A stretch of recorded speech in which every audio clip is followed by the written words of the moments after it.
عمران خان کی درخواست ضمانت 6 درخواست ضمانت تھیں اور ایک بشرا بی بی کی درخواست ضمانت کی سماعت تھی۔ گزشتہ تاریخ پہ ایڈیشنل سیشن جج طاہر عباس سپرہ صاحب نے آئی جی اسلام آباد اور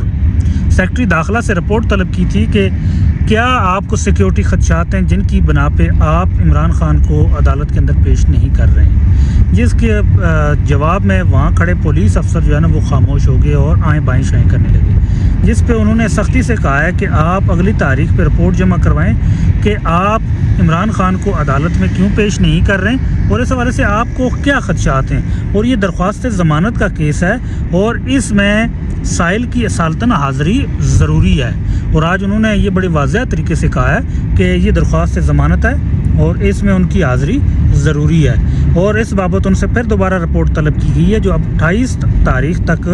ملتوی کر دی گئی ہے۔ اور بشرا بی بی بھی آج بھی کورٹ کے اندر پیش ہوئی، کل وہ نیب کے اندر پیش ہوئی اور آنے والے کل میں وہ نیب عدالت کے اندر اپنی درخواست ضمانت میں پیش ہوں گی، جس پہ عدالت کے سامنے میں نے یہ بات بھی رکھی کہ پہلے زمانے کے اندر مردوں کی لڑائی مردوں تک رہتی تھی، لیکن اب یہ عورتوں تک کو بھی گھسیٹ کے لے آئے ہیں، اور اس میں آڈیو لیکس کے حوالے سے بھی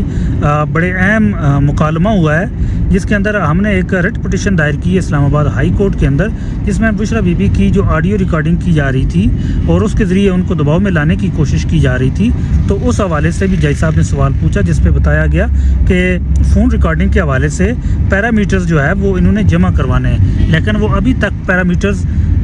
جو فریم ورک ہے وہ ابھی تک جمع نہیں کروایا گیا، جس پہ انہوں نے کہا کہ چونکہ فون ریکارڈنگ ایک اہم معاملہ ہوتا ہے تو اس پہ کوئی نہ کوئی پیرامیٹرز ہونے چاہیے، یہ چونکہ پرائیویسی کا معاملہ ہوتا ہے۔ آج انتہائی اہم سماعت تھی، لیکن پروسیکیوشن ہمیشہ کی طرح آج بھی عدالت سے